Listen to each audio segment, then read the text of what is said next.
18h sur TV Vendée, bonsoir et bienvenue dans votre journal du mardi 9 avril. Les bonnes pratiques environnementales, voilà 20 ans que cette association en fait la promotion. Nous rencontrerons Charlie Ballanger, spécialiste de l'agroécologie pour Libera Verda. Un moyen de transport vertueux et plus que jamais tendance, le vélo a le vent en poupe. Arcade Cycle l'a bien compris et augmente radicalement sa surface de production.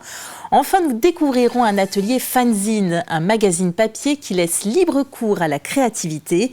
Il était proposé dans le cadre des Journées des libertés numériques.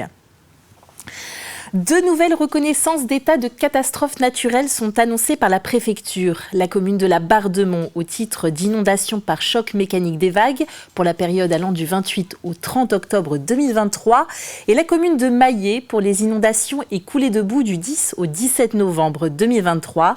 Les personnes concernées disposent d'un délai de 30 jours ouvrés à compter de ce lundi pour adresser à leur assureur un état estimatif de leurs dommages. Embellir son jardin, y apporter de la biodiversité, apprendre des techniques de permaculture et même revégétaliser, l'association Libera Verda propose tout cela.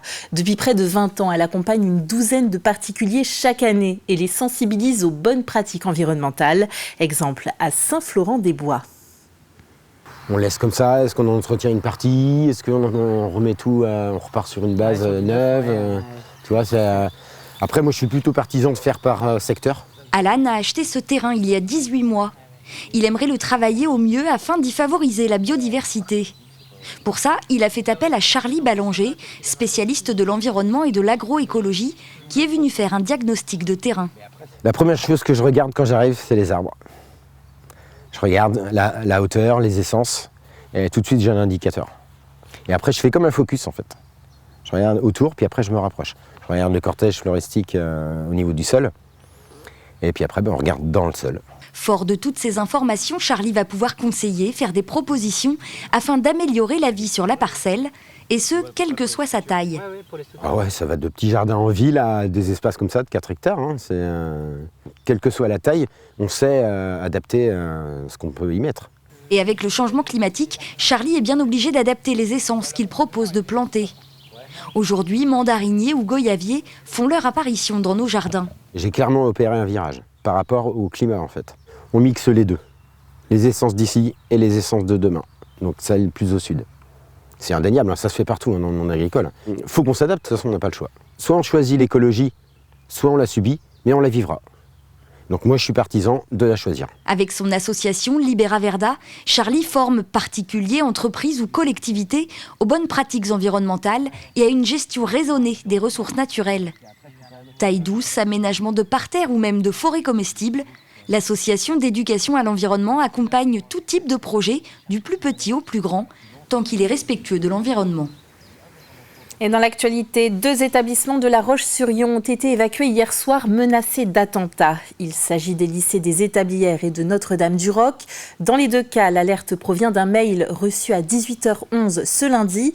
Il indiquait que des groupes lourdement armés prévoyaient de commettre un attentat ce mardi à 10h. Suivant le protocole Vigipirate, les 2 établissements ont été évacués vers 21h. 2 autres établissements publics de Nantes ont également reçu ce type de menace. Christelle Morancet, la présidente de région, annonce porter plainte. Et puis plusieurs crises d'angoisse au lycée Édouard Branly, toujours à La Roche-sur-Yon. À 8h45 ce matin, l'alerte intrusion a retenti. Le message préenregistré appelant les élèves et personnels à se mettre en sécurité. Certains se sont barricadés dans des salles de classe. Le confinement a été levé aux alentours de 40 minutes après. Les circonstances de déclenchement de l'alerte sont encore inconnues. L'alarme est sécurisée. L'établissement va là aussi porter plainte. Allez, plus léger à présent, le marché du cycle est florissant. Face à la demande grandissante de ce moyen de transport écologique, Arcade Cycle a ouvert une nouvelle usine de 15 000 mètres carrés. Plus que jamais, tout roule pour le fabricant de vélos. Simon Philippot est allé s'en rendre compte. 15 000 mètres carrés, c'est la surface de ce nouveau bâtiment qui est sorti de terre en 1 an. la nouvelle usine du fabricant de cycles Arcade. Un déménagement qui devenait nécessaire pour l'entreprise vendéenne au vu de la forte croissance de son marché. Nous étions arrivés aux limites de notre ancienne usine dans un marché qui est structurellement en croissance et pour plusieurs années. Et c'est la conviction que le marché du vélo et l'essor des mobilités douces va continuer dans les années qui arrivent, qui nous a fait investir dans un nouvel outil de production. Cet investissement de près de 20 millions d'euros doit permettre de produire 120 000 vélos par an contre 60 000 actuellement. Une extension est même possible pour passer à 180 000 vélos par an. Ce nouveau bâtiment était aussi l'occasion d'améliorer les conditions de travail des 124 salariés et de revoir l'ergonomie de la chaîne de production. On a très fortement amélioré notre salle commune, on a amélioré l'isolation de l'usine, ce qui fait qu'au niveau de la thermique, on est beaucoup mieux et on a une bonne dynamique au froid, au chaud. Et ça, c'est une vraie amélioration par rapport à l'ancienne usine. Les salariés, eux, sont ravis de voir que l'entreprise investit et se projette dans l'avenir. Il leur a aussi fallu s'adapter à ce nouvel environnement qui impressionne les plus anciens. Ce qui me surprend le plus, c'est le volume. Parce que j'ai connu beaucoup plus petit, donc le volume, c'est vraiment très très grand. C'était vraiment grandiose pour moi, c'était hyper important. Et pour l'équipe, tout le monde était un petit peu perdu au départ, mais ça a été vite, les marques ont été vite prises sur les postes. En 2023, Arcade Cycle a réalisé près de 40 millions d'euros de chiffre d'affaires et livré ses vélos dans 28 pays. L'objectif est d'atteindre les 100 millions d'euros de chiffre d'affaires en 2030 et de recruter 80 personnes supplémentaires, en misant notamment sur le vélo électrique qui est peut-être la solution du transport de demain. En 2021, l'association Espérange a créé à La Roche-sur-Yon un espace de recueillement pour les familles touchées par le deuil périnatal. Comprenez la perte d'un bébé en cours de grossesse ou les jours suivant la naissance. Installé au cimetière de la Péronnière, l'espace comprend un puits de dispersion ainsi qu'un arbre du souvenir sur lequel chaque feuille accrochée symbolise un enfant. Cette réalisation vient d'obtenir un trophée territorial funéraire attribué par Préviséo Obsèques. La dotation, un chèque de 3 000 €, permettra à Espérange de continuer à accompagner les parents endeuillés et fleurir le site tout au long de l'année. C'est important d'avoir ce lieu puisque avant il n'y avait pas forcément d'endroit pour se recueillir pour les familles. Et là, c'est vraiment un lieu important. Où c'est agréable, c'est apaisant. C'est une reconnaissance supplémentaire puisque ces petits bébés nés sans vie, souvent, c'est un sujet très tabou, on n'en parle pas. Les familles, les amis ont des difficultés à évoquer ce sujet avec les parents. Et là, je pense que c'est vraiment une reconnaissance supplémentaire pour les familles. Et les 52 emplacements sur l'arbre sont occupés pour 88 disponibles. Un deuxième arbre devrait être installé prochainement. Du 16 au 27 mars, c'était le Festival des Journées des Libertés Numériques, un événement proposé par les bibliothèques universitaires. De nombreuses animations étaient proposées dans différentes villes. Sur le campus de La Roche-sur-Yon, un atelier fanzine était ouvert aux étudiants. Grégoire de Châtillon y a participé. Un groupe de filles issues de la même promotion qui en ont assez de l'ordinateur. Résultat, du papier, des ciseaux et de la colle pour la création d'un fanzine collectif.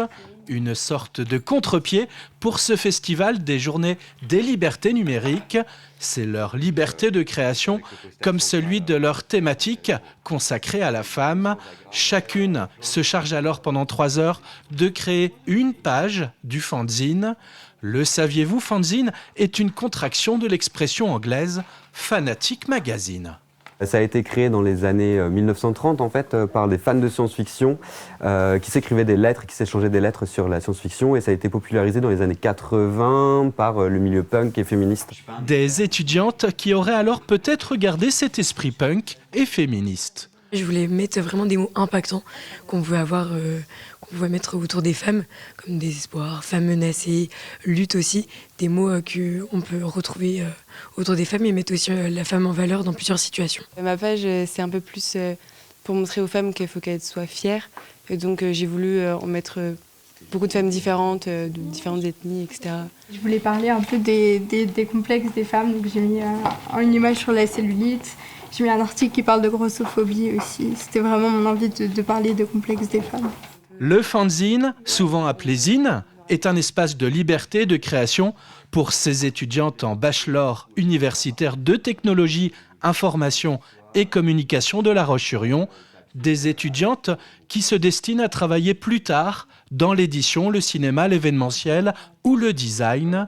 Habituées à la création artistique, elles sont elles aussi sensibles au papier. Il y a un véritable retour papier sur le fanzine et aussi on peut l'incorporer en fait avec les nouvelles technologies. Là par exemple on va utiliser GIMP et Scribus pour la mise en page et pour du collage numérique. Une micro-édition avec 40 exemplaires pour ce fanzine papier qui ensuite en toute liberté voyagera sur la toile. Le gagnant du prix Ouest du Printemps du Livre de Montaigu a été dévoilé ce lundi et il s'agit de Mahir Guven avec son roman Rien de personnel. Alors l'auteur était le lauréat du prix Goncourt du premier roman en 2018 pour Grand Frère. Dans ce nouvel ouvrage, il livre ses souvenirs d'enfance. Fils de réfugié politique, il revient avec humanité et humour sur son parcours dans la France des années 90. Avec ce prix, Mahir Guven reçoit une dotation de 5 000 € attribuée par Terre de Montaigu et bénéficie d'une couverture promotionnelle pour son ouvrage. C'est un livre positif, c'est un livre qui parle juste et qui nous ouvre les yeux sur ceux qui viennent d'ailleurs, ils viennent s'installer chez nous.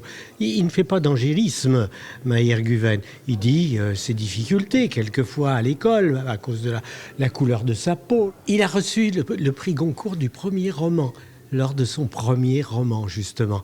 Et donc là, c'est une sorte de consécration, de reconnaissance. C'est son 3e livre, là. Et je viens d'annoncer la nouvelle à son éditeur. Ça a été une explosion de joie chez les éditions Jean-Claude Lattès. C'est la fin de cette édition. Demain, vous retrouverez François Pérez de 7h à 9h pour votre matinale. Quant à moi, je vous souhaite une belle soirée et à bientôt sur TV Vendée.